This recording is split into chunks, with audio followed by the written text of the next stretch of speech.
Hi, I'm Jenna, and this is my dad, Jim. I recently bought this 1900 Victorian home. My goals are to keep a lot of the original charms and features while also incorporating some modern touches like an open kitchen concept and a master bedroom. To start with, this building's been made over into apartments and they really ruined things from what it used to be. So a big task is getting it back to where it was. We give new meaning to drop ceilings. They dropped all over the place when we first started. We were finding out where old staircases used to be because they closed them all off and only could get in upstairs from the outside. And we're still trying to figure out what's where. We're always finding doorways where they're supposed to be, and there wasn't any. So it's just another step forward to turning this house back into one home. So we've run into some structural issues. We noticed the previous owners actually took out some of the supports and some of the load-bearing walls. So now we are working towards restoring them. Getting the floors level again. Also, yesterday I think we found another staircase that goes upstairs. All these old houses this size usually had two stairways, one from the kitchen, back stairway, and then the main. We just re-established the main one out here. Still debating on what we're going to do with the back stairs. A lot of the butler pantries had their back stair access to the second floor to continue servicing the owners. Yeah. You walk around the place, you can see obvious, like this wall settled because the way the door's heaved.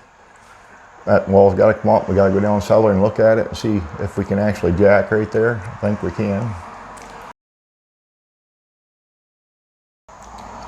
Basically, we got to gut the place and see what we're working with. We got to pull out all the old wiring. There's actually knob and tube still left in here, not being used, but might as well get rid of it while we've got it opened up. And when it was rewired for the apartments, we'll pull all that old wiring out and fixtures and start over again. Got to open it up, rewire it right where we want the outlets and the switches and the lights.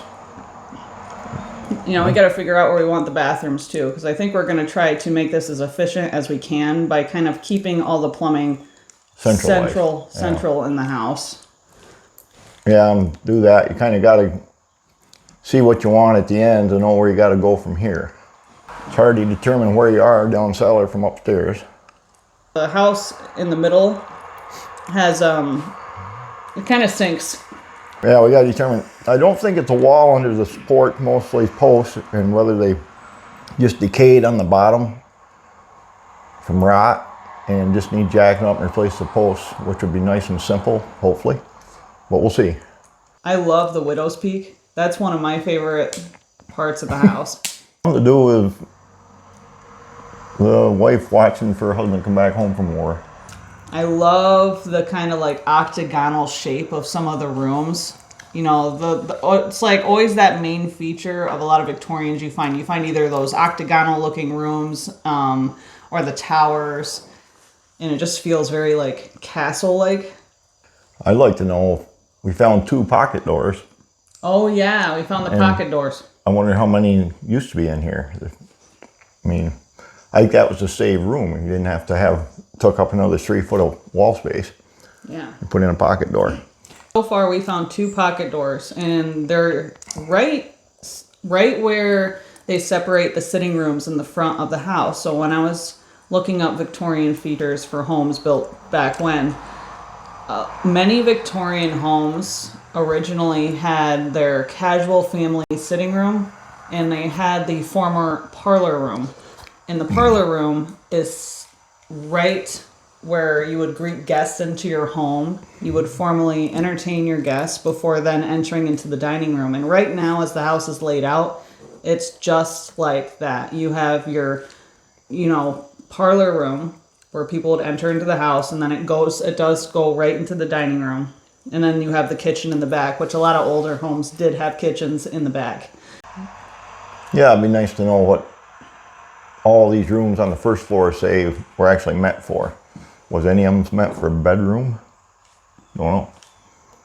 Well, Yeah, that's something else we're also trying to figure out too. In older homes like this, where they're Was it typical to have any sort of bedrooms on the first floor, or were they on the second floor? See, though, when we came in, there's like 3 different ways of heating this place. It's hot water heat, forced air, and electric. Sounds like quite the challenge.